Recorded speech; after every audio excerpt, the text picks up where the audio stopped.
आणि यानंतर घेऊया शहरातील बातम्यांचा वेगवान आढावा। राज्यामध्ये शाळा सुरू झाल्या असून दुपारच्या सत्रातील विद्यार्थ्यांना तीव्र उन्हाच्या झळा सहन कराव्या लागतात। त्यामुळे आता पुढील 15 दिवस दुपारऐवजी फक्त सकाळच्याच सत्रामध्ये शाळा भरवण्याची मागणी यावेळी करण्यात येते। एफडीएनं साकीनाका परिसरातील एका सॉस उत्पादक करणाऱ्या आस्थापनेवरती कारवाई केली आणि या कारवाईमध्ये भेसळ आणि तसंच गुणवत्तेबाबत संशयसुद्धा व्यक्त करणारा चिली आणि सोया सॉस जप्त करण्यात आला। या कारवाईमध्ये 2510 लिटर सॉसचा साठा जप्त केला आहे। विलेपार्ले पूर्व इथं मोगीबाई भीषण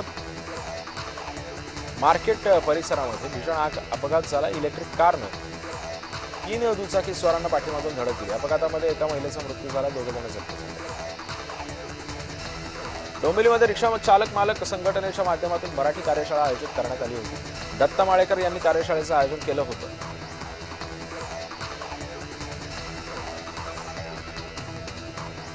मुंबईच्या कोस्टल रोडवरती लागवड केलेली रोपं टिकून राहावीत यासाठी शेडनेटचा वापर करण्यात आला।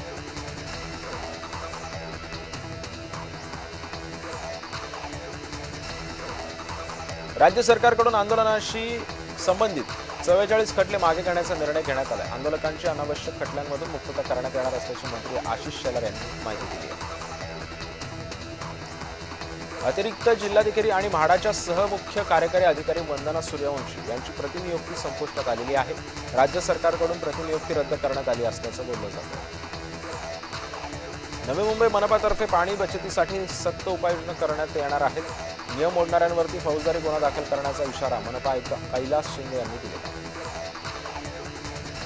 पिंपरी चिंचवडच्या पवना धरणातील पाणीसाठा 20% आलाय, तर आंध्रा धरणातील पाणीसाठा 29% आलेला आहे। पाणी बचत करण्यासाठी मनपानं शहरातील सर्व जलतरण तलाव बंद करण्याचे निर्देश दिले। मुंबई पुणे द्रुतगती मार्गावरील मिसिंग लिंकवरती 3 वाहनांचा अपघात झाला। भरधाव वेगामध्ये येणाऱ्या वाहनांनी एकमेकांना धडक दिली। सुदैवाने अपघातामध्ये कोणतीच जीवितहानी झालेली नाही। दिवसाड पाणी पुरवठा निर्णयाच्या निषेधार्थ पुणे मनपाच्या सभेमध्ये काँग्रेसकडून आंदोलन करण्यात आलं। आंदोलकांनी हंडे घेऊन सत्ताधाऱ्यांचा निषेध नोंदवला। अमरावतीतील 7 मतदान केंद्रांवरती विधान परिषद निवडणुकीच्या मतदान प्रक्रियेची तयारी पूर्ण झालेली आहे। जिल्ह्यातील एकूण 453 मतदार मतदानाचा हक्क बजावून उमेदवारांचं भवितव्य ठरवणार आहेत। नाशिक शहरामध्ये आणि जून-जुलै महिन्यामधील शनिवारी पाणी पुरवठा बंद राहणार आहे। धरणातील पाणीसाठा कमी झाल्यानं महापालिकेनं पाणी कपातीचा निर्णय घेतला आहे।